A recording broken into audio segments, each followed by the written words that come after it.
Imagine you are born with wings, the ancient symbol of freedom. But instead of soaring over mountains or gliding across serene coastlines, your first sight is a landscape of concrete, glass, and steel. Your first sounds are not the whisper of the wind through trees, but the symphony of sirens, car horns, and the distant rumble of a subway. You are a city pigeon. To the millions of humans who rush past you every day, you are either invisible or an annoyance. A feathered rat, a scavenger, a creature of the gutter. They see your grey feathers and your frantic pecking, and feel nothing but disdain or indifference. But to be born a city pigeon is to be a fallen noble, a wild creature trapped in an unnatural world. It is a life of constant struggle, of being perpetually misunderstood, and of carrying the weight of a freedom you can see but never truly possess.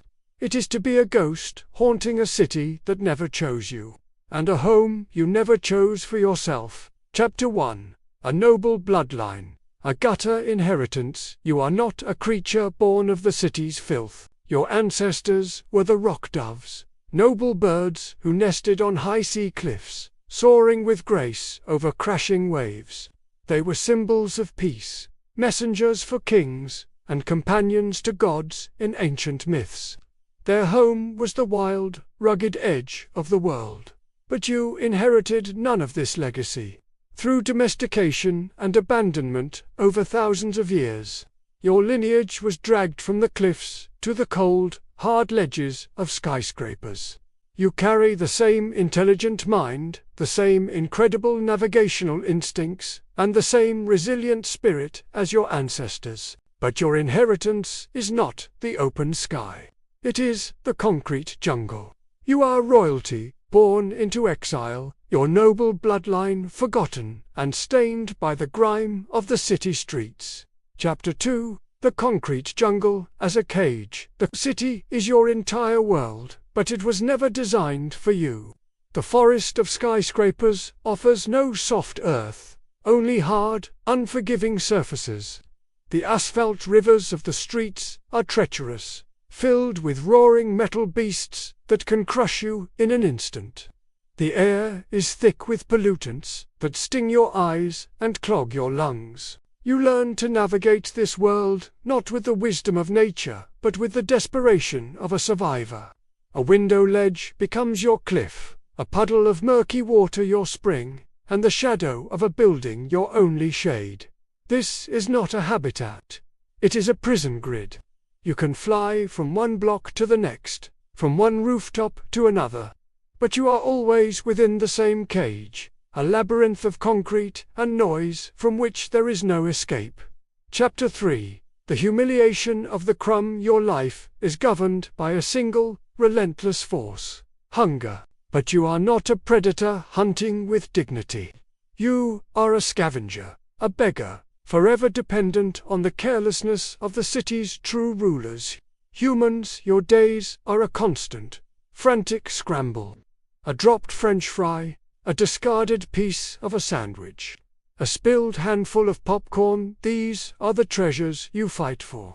You must compete with hundreds of your own kind in a chaotic flurry of pecking and shoving, all for a single, greasy morsel. There is no satisfaction in this meal, only a temporary reprieve from the gnawing emptiness. It is the humiliation of a wild creature being reduced to surviving on the garbage of another species. Chapter 4. The gaze of contempt. You live closer to humans than almost any other wild animal, yet you are one of the most despised. You are shooed away from park benches, cursed at for gathering on sidewalks, and labeled a pest, a carrier of disease. Children are taught to see you as dirty, and adults look at you with a mixture of disgust and annoyance. You are a constant presence, yet you are never truly seen. Your intelligence, your resilience, your complex social behaviors, all of it is invisible to the eyes that judge you. You are a living symbol of urban decay in their minds. To be a city pigeon is to be surrounded by millions of potential companions who will only ever see you as a problem to be solved. Chapter 5. Wings that cannot escape. You have the gift of flight, the ultimate symbol of freedom. At any moment, you can lift off and leave the ground behind. You can see the city from above, a sprawling map of lights and shadows. It should be a moment of liberation.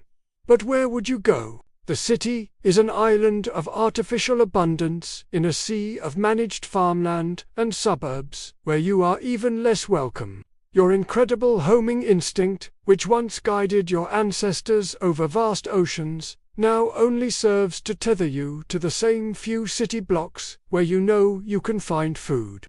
Your wings give you the illusion of freedom, but, in reality, they only allow you to move between different sections of your cage. You are a prisoner who can fly. Chapter 6. A body written in scars. The city leaves its mark on you, physically. Your feet, designed for the uneven surfaces of rock cliffs, are often deformed and injured by the harshness of pavement, littered with string and human debris. Many of your kind hobble on mangled stumps, a testament to a life of navigating a world not meant for them. Disease spreads quickly in your crowded roosts. Injuries from collisions with windows, cars, and cruel humans are common. You are a tough creature, built to survive, but you are not invincible. Your body becomes a living record of your struggle, a map of all the cuts, bruises, and breaks inflicted by the concrete world. Chapter 7. Lost in the grey crowd, you are almost never alone.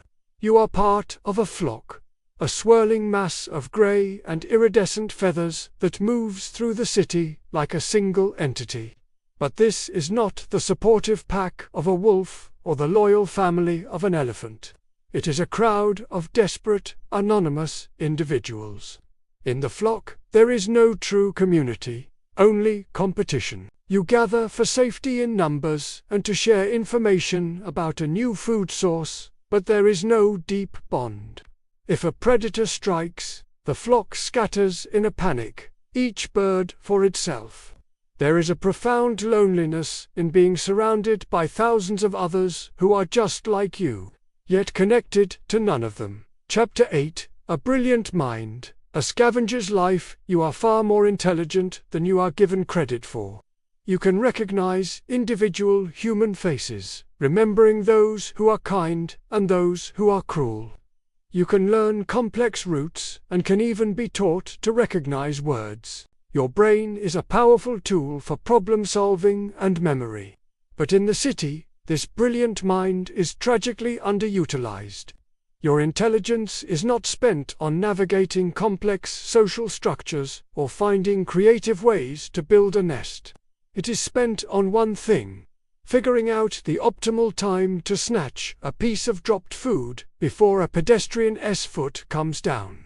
It is the curse of having a powerful mind trapped in a life that only demands the most basic, repetitive tasks. Chapter 9. The unseen, unmourned death. When your life ends, it ends without ceremony. There is no dignified return to the earth. You may die in a dark alley, hidden from view. You might be struck by a car, your body quickly swept away by street cleaners.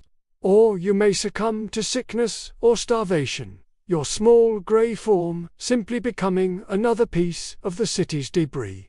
No one mourns you, no one marks your passing. Your absence in the flock is not noticed. Another pigeon simply takes your place on the ledge. Your life of constant struggle ends with the final indignity of a completely anonymous and forgotten death. Chapter 10. The pigeon in the mirror. Ultimately, the city pigeon holds up a mirror to the urban human condition. Don't we too often feel like we are scrambling in our own concrete jungles, chasing scraps of success or validation? Don't we feel overlooked, lost in an anonymous crowd, judged for our appearance or our perceived station in life? We build our cities as monuments to human achievement, but in doing so, we create harsh environments for ourselves and for the creatures we force to live alongside us. The pigeon is not a pest.